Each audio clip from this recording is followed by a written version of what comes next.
Hey, Jay again here. I just wanted to go through and have a short video about top 5 reasons that we see for rejection with applications, be it visitor visas, work permits, permanent residency. These are things that we all see all the time, and we're hoping that you can avoid or we can help you with, certainly with this video, and hopefully it provides you with some value. We've done this for many people. We have approvals here that we've been working on, and these are people that have possibly made these errors in the past, and we've helped to not repeat these errors or overcome these errors, and are then able to get them approved, and maybe we can do the same for you. So the first reason that we see a lot of is just making basic application errors, not reading properly the eligibility criteria, or maybe there's an agent that is applying for you, and this can sort of come into 2 reasons.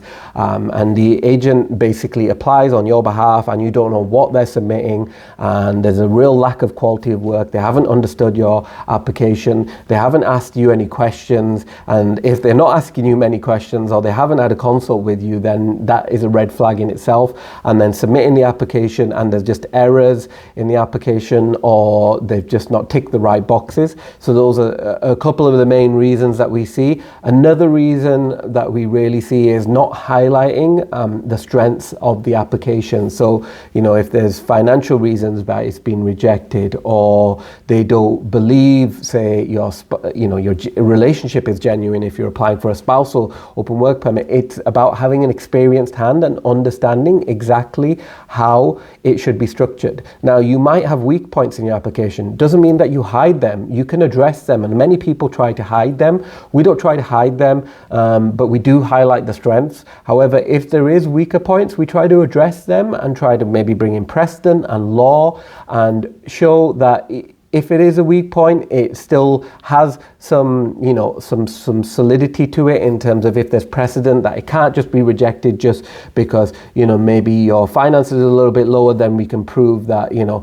maybe a sponsor can provide you with the finances necessary, and that's perfectly legitimate. And yeah, it's just understanding the weaknesses and the strengths of the application, highlighting those strengths, but also not ignoring the weaknesses. And so a lot of people tend to leave that out, and we've seen people leave stuff out, and it just doesn't work out well. And that leads on to the next reason, where people just don't reveal that they've been rejected or applied for Canada in the past. It doesn't matter if you've applied and you've been rejected. Leading on from the last point, if we know, we can address it. If you hide it, then it's a big problem. And that sort of leads on to the last point, is misrepresentation. People just then misrepresent themselves, and that is a very difficult issue to overcome.